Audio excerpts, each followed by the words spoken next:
বিসমিল্লাহির রহমানির রহিম। সুধীবৃন্দ, আসসালামু আলাইকুম। আমি অবসরপ্রাপ্ত ব্রিগেডিয়ার জেনারেল মোহাম্মদ জহুরুল আলম। আমার ইউটিউব চ্যানেল জহুস ভয়েসে আপনাদের স্বাগত জানাচ্ছি।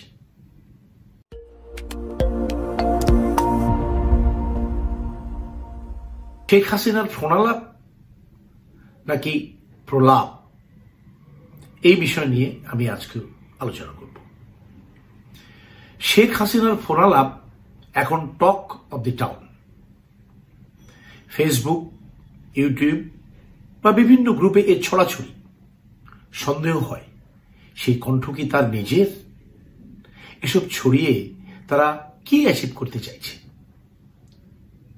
একটা ঘটনা বর্ণনা করি। 1984 সালে আমরা কজন সশস্ত্র বাহিনীর অফিসার স্কুল অব মিলিটারি ইন্টেলিজেন্সে একটা ট্রেনিং কোর্স করছিলাম। যতদূর মনে পড়ে, প্রোপাগান্ডা অ্যান্ড কাউন্টার প্রোপাগান্ডা এই ক্লাস শেষে সকলের মুখে মুখে একটা কথা উচ্চারিত হতে থাকলো, লেট দি ডগস বার্ক। ব্যাপার কি? বোঝানো হলো, রাস্তায় চলার পথে অনেক সময় নেড়ি কুকুর বা কুকুরের দল নিজেরা ভয় পেয়ে ঘেউ ঘেউ করে আক্রমণাত্মক মনোভাব দেখায়। কোনো রিয়াকশন করলে ওদের ঘেউ ঘেউ বেড়ে যায়, আর কিছু না বললে তারা আপনা আপনি থেমে যায়। প্রোপাগান্ডা ঠিক তেমনি। ওসব নিয়ে মাতামাতি করলে তা আরো ছড়াবে, সুতরাং সেটা উপেক্ষা করাই শ্রেয়। কথাটা আমার বেশ পছন্দ হয়েছিল। পরবর্তীতে আমি বেশ কবার তা ব্যবহারও করেছি, কিন্তু অনেক সময় বন্ধুদের কাছ থেকে শুনতে হয়েছে, তুমি সবকিছু লেট দি ডগস বার্ক বলে এড়িয়ে যাওয়ার চেষ্টা করো কেন? তোমার প্রতি অবিচার হলে তুমি কি তার প্রতিবাদ করবে না? আমি বলতাম, অন্যায় হলে প্রতিবাদ তো করাই যায়, কিন্তু মিথ্যা প্রচারণা বা অপবাদের প্রতিবাদ করলে মিথ্যাচার আরো ছড়িয়ে পড়ে, মিথ্যা রটনাকারীরা আশকারা পেয়ে যায়। সুতরাং আমার জন্য ওই প্রিন্সিপালই ঠিক আছে, লেট দি ডগস বার্ক। আমার মনে হয় ওসব শেখ হাসিনার ফোলালাপ নয়, ওটা তাদের প্রোপাগান্ডার বা অপপ্রচারের কৌশল। এর মাধ্যমে তারা তাদের তথাকথিত শক্তি বা ক্ষমতা প্রদর্শনের অপচেষ্টা করে যাচ্ছে মাত্র। তাই আমি সকলকে আহ্বান জানাচ্ছি, ওই সকল ফোনালাপ আপনারা 1. ইগনোর করুন বা অগ্রাহ্য করুন, 2. অ্যাভয়েড ইট বা এড়িয়ে চলুন, 3. কারোর সাথে ওসব নিয়ে আলোচনা করবেন না, এবং 4. কারোর সাথে শেয়ার করবেন না।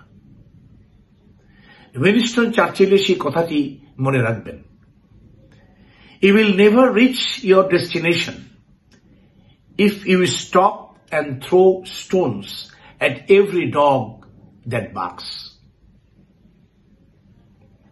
দেখেন, আমরা তো সেই অগাস্ট থেকেই শুনে আসছি কথাগুলো, কত ধরনের কথা।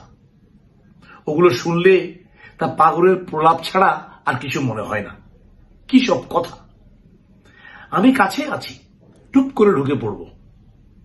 পদত্যাগ হয়নি, আমি এখন প্রধানমন্ত্রী। যারা লাফালাফি করছে একটাও আস্ত থাকবে না। এই সরকার খুব তাড়াতাড়ি ব্যর্থ হবে।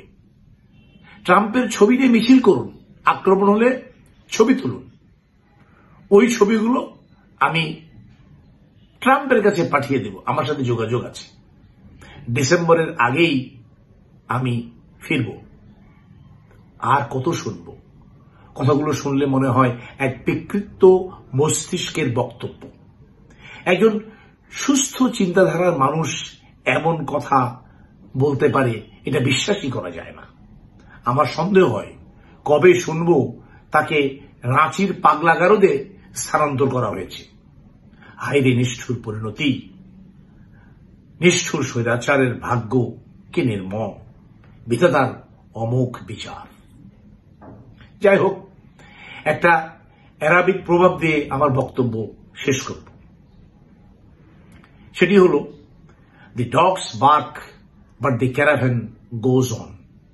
অর্থাৎ, once you have wrestled through all the pros and cons of a difficult decision and made it, you need to ignore the negative inputs and keep moving on. সবাইকে ধন্যবাদ। আল্লাহ হাফেজ।